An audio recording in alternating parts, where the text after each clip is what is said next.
tout le nécessaire est là. Ce qui veut dire que nous allons poursuivre parce qu'il y a beaucoup d'autres autoroutes qui doivent être lancées en 2026 et dont les travaux doivent commencer également.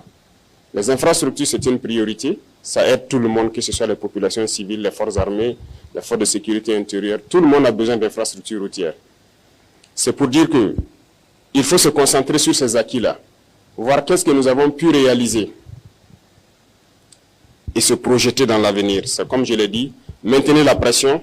Et je pense que 2026, il y a tellement de grands chantiers qui doivent commencer et vous devez maintenir ce cap-là pour qu'on puisse réussir le pari. Les gens continueront à nous démotiver. Hein. Les impérialistes, ils ne manquent jamais de tours dans leur sac. Ils vont continuer à communiquer pour ternir l'image, pour nous démotiver. Il ne faut pas les écouter. Il y a aussi ces individus esclaves de salon-là qui ne peuvent jamais changer.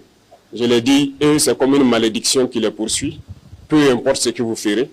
Génétiquement, ils sont esclaves. Congénitalement, ils sont aliénés. Ils ne peuvent que suivre ce que les impérialistes disent. Montrez-leur le soleil en plein jour, ils vous diront qu'il fait nuit. Donc c'est une malédiction. Et ils vont continuer à vous décourager, à parler. Mais le plus important, c'est ce que vous faites. La réalité est là et on avance. C'est ça le plus important. Pendant qu'ils sont en train de faire les railleries, leurs moqueries, nous, on crée des usines, on crée des infrastructures, et on crée de l'emploi, on produit et on se sent bien. C'est le plus important. Donc, j'invite tout un chacun à faire comme le vaillant forces de défense, les forces de sécurité, les vaillants VDP. Vous voyez, les impérialistes, certaines ONG, de je ne sais quoi, ont tenté tout pour saper leur morale. Ont tenté tout, ont écrit, ont intimidé, ont menacé. Mais ils avancent sereinement sur le terrain. Aujourd'hui, certains peut-être sont fatigués, ils ne parlent plus d'eux, parce que le résultat est là. Nous avançons et il y a des zones où nous avons déjà atteint les limites de la frontière, comme on le souhaitait, en train d'être sécurisés. Sur le terrain, ça se passe très bien. Donc faites comme eux et c'est le lieu pour moi donc de les rendre hommage et de les inviter à continuer ce combat.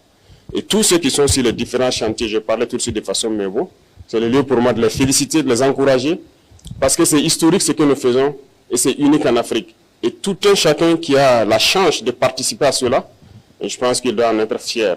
Et tous ceux qui ne sont pas encore entrés dans la danse, que vous soyez ingénieur et que vous pensez pouvoir apporter quelque chose, je l'ai dit, allez-y, apportez votre pierre parce que demain, on dira ce sont ceux-là qui ont construit ces infrastructures pour permettre au Burkina Faso d'être au niveau où il est.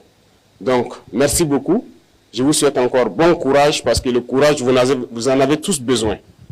Le courage, vous en avez besoin pour transcender tout ce qui peut se dire. Bon courage à tous pour 2026.